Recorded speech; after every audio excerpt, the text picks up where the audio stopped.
লাগছে। কি বলো আপু?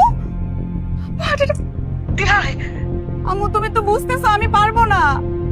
তুমি আব্বুকে তাড়াতাড়ি হসপিটাল নিয়ে যাও। আচ্ছা আমাকে একটু জানাও প্লিজ। আমি নিয়ে যাচ্ছি। কি হয়েছে আপনার আব্বা অসুস্থ? ম্যাসিভ হার্ট অ্যাটাক করছে, বাঁচবে কিনা বুঝতেছি না। তাহলে আপনি শুটিং এ কি করতেছেন? আপনি বাসায় যান।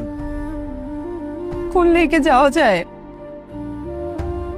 এত মানুষের ডেট নেওয়া, আমি চলে গেলে তো শুটিং ক্যান্সেল হয়ে যাবে, প্রডিউসারের লাখ লাখ টাকা লস হবে, সম্পূর্ণ দোষ আমার উপরে আসবে, এরপরে এরা আর কেউ আমাকে কাজে নেবে না। এই দেখো ইন্টারভিউটা শেষ হয়েছে কিনা, অনেক তো সময় গেল, শর্টে যাইতে হবে, জলদি করো। জি ভাই, দেখতেছি। দেখলেন তো, আমরা মেকআপ দিয়ে আমাদের দুঃখ লুকাই, আর সফলতার আড়ালে লুকাই হতাশা। এই ভাই,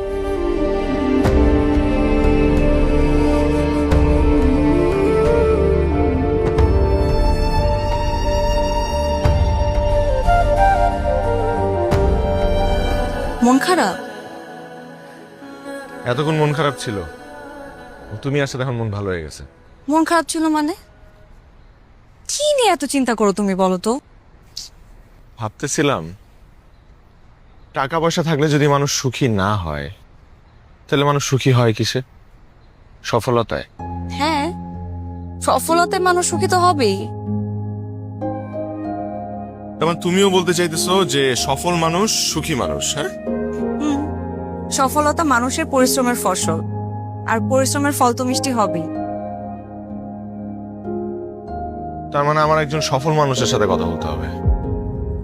সফল মানুষের সাথে কথা বলতে হবে মানে? ইদানিং তোমার কি হইছে? কি উদ্ভট টাইপের চিন্তা ভাবনা করতেছো তুমি? ঘটনা কি বলো তো? ঘটনা তোমার জানতে হবে না, তুমি শুধু আমারে বলো যে সফল মানুষের দেখা আমি কোথায় পাবো। পত্রিকা খুললেই তো তুমি সফল মানুষের খোঁজ পাবে। এই যে যেমন আজকে পত্রিকার ফ্রন্ট পেজে বড় করে ছাপা হয়েছে নায়িকা নবনীতাকে নিয়ে। এবার পপুলার ক্যাটাগরিতে বেস্ট অ্যাক্ট্রেসের অ্যাওয়ার্ড পেয়েছে নায়িকা নবনীতা। তার মানে সবকিছু যদি আমি বিবেচনা করি তাহলে কিন্তু সে তার ক্যারিয়ারে সফল, এবং সে সফল একজন মানুষ। নায়িকার নাম কি? নবনীতা। নবনীতা। গুড। আমার এবারের টার্গেট নায়িকা নবনীতা।